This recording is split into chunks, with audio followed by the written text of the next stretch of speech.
माता की बोलो भारत माता की नरेंद्र मोदी जी की नरेंद्र मोदी जी की ದೇಶದ ರಾಜಕಾರಣದಲ್ಲಿ ಮತ್ತೊಂದು ಐತಿಹಾಸಿಕ ಮೈಲಿಗಲ್ಲು. ಹೌದು, ಭಾರತದ ಪ್ರಧಾನಮಂತ್ರಿ ನರೇಂದ್ರ ಮೋದಿ ಅವರು ಭರ್ತಿ 4399 ದಿನಗಳ ಆಡಳಿತವನ್ನು ಯಶಸ್ವಿಯಾಗಿ ಪೂರ್ಣಗೊಳಿಸಿದ್ದಾರೆ. ಅಭಿವೃದ್ಧಿ, ಡಿಜಿಟಲ್ ಪರಿವರ್ತನೆ ಮತ್ತು ಜಾಗತಿಕ ಮಟ್ಟದಲ್ಲಿ ಭಾರತದ ಹೆಸರು ಅಚ್ಚೊತ್ತುವಂತೆ ಮಾಡಿದ ಮೋದಿ ಸರ್ಕಾರದ ಈ ಸುದೀರ್ಘ ಆಡಳಿತವನ್ನು ಇಡೀ ದೇಶದಾದ್ಯಂತ ಕೊಂಡಾಡಲಾಗುತ್ತಿದೆ. ಕಳೆದ 4399 ದಿನಗಳಲ್ಲಿ ದೇಶದ ಮೂಲಸೌಕರ್ಯಕ್ಕೆ ಹೊಸ ವೇಗ ಸಿಕ್ಕಿದೆ. ರಸ್ತೆ, ರೈಲ್ವೆ ಮತ್ತು ವಿಮಾನ ನಿಲ್ದಾಣಗಳ ಅಭಿವೃದ್ಧಿಗೆ ಹೈಸ್ಪೀಡ್ ಬೂಸ್ಟ್ ಸಿಕ್ಕಿದ್ರೆ, ಮತ್ತೊಂದೆಡೆ digital India, make in India ಮತ್ತು ಆತ್ಮನಿರ್ಭರ ಭಾರತದಂಥ ಕ್ರಾಂತಿಕಾರಿ ಯೋಜನೆಗಳು ದೇಶದ ಆರ್ಥಿಕತೆಯ ಚಿತ್ರಣವನ್ನೇ ಬದಲಾಯಿಸಿವೆ. ಇದೇ ಕಾರಣಕ್ಕೆ ಬಿಜೆಪಿ ಕಾರ್ಯಕರ್ತರು ಮತ್ತು ಮೋದಿ ಅಭಿಮಾನಿಗಳು ಈ ದಿನವನ್ನು ಅತ್ಯಂತ ಹೆಮ್ಮೆಯಿಂದ ಸಂಭ್ರಮಿಸುತ್ತಿದ್ದಾರೆ. ಇನ್ನು ಪ್ರಧಾನಿ ಮೋದಿಯವರ ಈ ಐತಿಹಾಸಿಕ ಆಡಳಿತದ ಮೈಲಿಗಲ್ಲನ್ನ ನಮ್ಮ ವಿಜಯನಗರ ಜಿಲ್ಲೆಯಲ್ಲೂ ಅತ್ಯಂತ ಸಡಗರದಿಂದ ಆಚರಿಸಲಾಯಿತು. ಹೂವಿನ ಹಡಗಲಿಯ ಶಾಸಕರಾದ ಸನ್ಮಾನ್ಯ ಶ್ರೀ ಕೃಷ್ಣ ನಾಯಕ್, ಜಿಲ್ಲಾ ಅಧ್ಯಕ್ಷರಾದ ಸಂಜೀವ್ ರೆಡ್ಡಿ, ಉಪಾಧ್ಯಕ್ಷರಾದ ಶಶಿಧರ್ ಹಣ್ಣಿ ಹಾಗೂ ಇಟಿ ಲಿಂಗರಾಜ್ ನೇತೃತ್ವದಲ್ಲಿ ಮೋದಿ ಅಭಿಮಾನಿಗಳು ಭಾಗವಹಿಸಿದ್ದರು.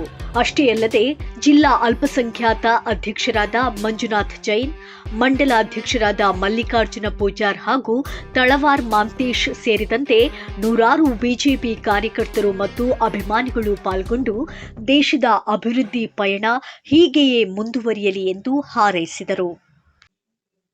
ಅಂತ ಪ್ರಧಾನಿ ಪಡಿಲಿಕ್ಕೆ ನಾವೆಲ್ಲರೂ ಕೂಡ ಪುಣ್ಯ ಮಾಡಿದೀವಿ ಅಂದ್ರೂ ಕೂಡ ಇದು ತಪ್ಪಿಲ್ಲ. ಧೀಮಂತ ನಾಯಕ ಇತಿಹಾಸದಲ್ಲಿ, ಭಾರತ ದೇಶದ ಇತಿಹಾಸದಲ್ಲಿ ಅಷ್ಟೇ ಅಲ್ಲ, ಜಗತ್ತಿನ ಇತಿಹಾಸದಲ್ಲಿ ಇದೊಂದು ಶಾಶ್ವತವಾಗಿ ಉಳಿಯೋ ತರ ಹೆಸರು. ಸಾಕ್ಷಾತ್ ಪರಮಾತ್ಮನೇ ಅವ್ರನ್ನ ಭೂಮಿ ಮೇಲೆ ಕಳಿಸ್ಕೊಟ್ಟ ರೀತಿಯಿಂದ ಅವರು ಇನ್ನೇನು ಭಾರತ ದೇಶ ಯಾವ ದಿಕ್ಕಿನಲ್ಲಿ ಸಾಗ್ತಾ ಇದೆ ಅಂತೇಳಿ ನಾಗರಿಕರು ಆಲೋಚನೆ ಮಾಡೋ ರೀತಿಯಿಂದ ದೇಶದ ಪರಿಸ್ಥಿತಿ ಇತ್ತು.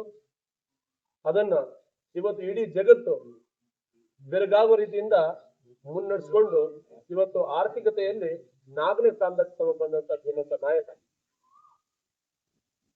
ಅವರ ದೂರದೃಷ್ಟಿ, ಅವರ ಗುರಿಗಳು ಹೇಗಿದೆ ಅಂತಂದ್ರೆ 2000 ಭಾರತ ನಮ್ಮ ಮುಂದೆ ಇವತ್ತು ಜರ್ಮನಿ ನಿಂತೋಗಿದ್ದಾರೆ ಆರ್ಥಿಕತೆಯಲ್ಲಿ. ತದನಂತರ ಚೈನಾ ಮತ್ತು ಅಮೆರಿಕ ಇದೆ. ಜರ್ಮನಿಯವರು $5 ಟ್ರಿಲಿಯನ್, ನಾವು $4 ಟ್ರಿಲಿಯನ್. ಇನ್ನೊಂದು ಕೆಲವೇ ವರ್ಷದಲ್ಲಿ ನಾವು ಜರ್ಮನಿಯವರು ಕೂಡ ಹಿಂದಾಕಿ 3ನೇ ಸ್ಥಾನದಲ್ಲಿ ಬಂದು ತಲುಪ್ತೀವಿ.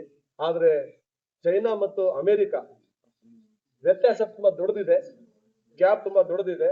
ಹಾಗಾಗಿ ಅವು ಎರಡು ದೇಶನ ಮೀರಿಸ್ಬೇಕಂತಂದ್ರೆ 2047 ಅಂತೇಳಿ ಗುರಿ ಇಟ್ಕೊಂಡು ಆ 2047ರಲ್ಲಿ ಈ ದೇಶ ಪ್ರಪಂಚದಲ್ಲಿ ಆರ್ಥಿಕತೆಯಲ್ಲಿ ನಂಬರ್ 1 ದೇಶ ಆಗ್ಬೇಕಂತಂದ್ರೆ ಯಾವ ರೀತಿ ಗುರಿಗಳು ಇಸ್ಕೋಬೇಕಂತೇಳಿ ಆ ಗುರಿಗಳಲ್ಲಿ ಒಂದು ಈ ವಿ ರಾಮ್ಜಿ. ಇವತ್ತು ಬಹಳಷ್ಟು ವಿರೋಧಿಗಳು ಅಪಪ್ರಚಾರ ಮಾಡಿ ಅವರ ತಂದಂತ ಯೋಜನೆ ಬಗ್ಗೆ ಜನರಿಗೆ ಸುಳ್ಳು ಮಾಹಿತಿಯನ್ನು ಕೊಡೋ ತರ ಕೆಲಸ ಮಾಡ್ತಿದ್ದಾರೆ. ಹಾಗಾಗಿ ನಾನು ಹೇಳೋದು ಮತ್ತು ನನಗೆ ಗೊತ್ತಾಗಿದ್ದು ಮತ್ತು ನಾನು ನೋಡಿಕೊಂಡಿದ್ದು ಗೈಡ್ಲೈನ್ ಪ್ರಕಾರ ಇವತ್ತು ಭಾರತ ದೇಶ ಜಗತ್ತಿನಲ್ಲಿ ಆರ್ಥಿಕತೆಯಲ್ಲಿ ನಂಬರ್ 1 ಸ್ಥಾನ ಆಗ್ಬೇಕಂತಂದ್ರೆ ಒಬ್ಬೊಬ್ಬ ಮನುಷ್ಯನ ಆರ್ಥಿಕ ಪರಿಸ್ಥಿತಿ ಕೂಡ ಸುಧಾರಿಸ್ಬೇಕು. ಒಬ್ಬೊಬ್ಬ ಮನುಷ್ಯನ ಆರ್ಥಿಕ ಪರಿಸ್ಥಿತಿ ಸುಧಾರಿಸ್ಬೇಕಂತಂದ್ರೆ ಕಟ್ಟ ಕಡೆಯ ಹಳ್ಳಿಗಳಲ್ಲಿ ಜೀವನ ಮಾಡಿದಂತ ನಾಗರಿಕರು ಕೂಡ ಎಲ್ಲಾ ರೀತಿಯ ಮೂಲಭೂತ ಸೌಕರ್ಯಗಳನ್ನ ಪಡ್ಕೊಂಡು ಅವರು ವೈಯಕ್ತಿಕವಾಗಿ ಅವರು ಆರ್ಥಿಕವಾಗಿ ಅಭಿವೃದ್ಧಿ ಆಗ್ಬೇಕಂತಂದ್ರೆ ಆ ಮೂಲಭೂತ ಸೌಕರ್ಯಗಳ ಅವಶ್ಯಕತೆ ಏನೇನಿದೆ ಸರಿ ಪಟ್ಟಿ ಮಾಡಿಕೊಂಡು ಸುಮಾರು ಈಗ ಗ್ರಾಮ ಪಂಚಾಯತಿಗಳಲ್ಲಿ ಸರಿ ಸುಮಾರು 1 ಕೋಟಿ ರೂಪಾಯಿ ಒಂದು ವರ್ಷಕ್ಕೆ ನಾವು ವ್ಯಯ ಮಾಡ್ತೀವಿ.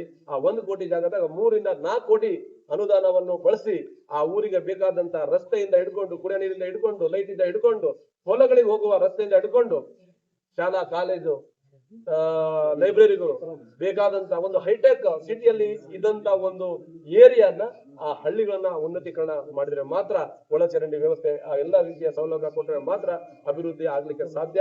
ಈ ರೀತಿ ಯೋಜನೆಗಳನ್ನು ರೂಪಿಸ್ಕೊಂಡು 2047 ಗುರಿಯನ್ನು ಇಟ್ಕೊಂಡು ನಮ್ನೆಲ್ಲ ಭಾರತೀಯ ಜನತಾ ಪಕ್ಷದ ಕಾರ್ಯಕರ್ತರು, ಹಿರಿಯರ ಮುಖಂಡರು ಸಹಕಾರ ಕೋರ್ತಾ ಅವರು ಮುನ್ನಡೆಸಿದ್ದಾರೆ. ಅವ್ರಿಗೆ ನಾವು ಸಹಕರಿಸ್ಬೇಕಂತಂದ್ರೆ ಆ ರೀತಿಯ ಧೀಮಂತ ನಾಯಕ ಇನ್ನು ನಿಖರ ಸುದ್ದಿಗಾಗಿ ನೋಡ್ತಾ ಇರಿ ವಾಯ್ಸ್ ಆಫ್ ವಿಜಯನಗರ.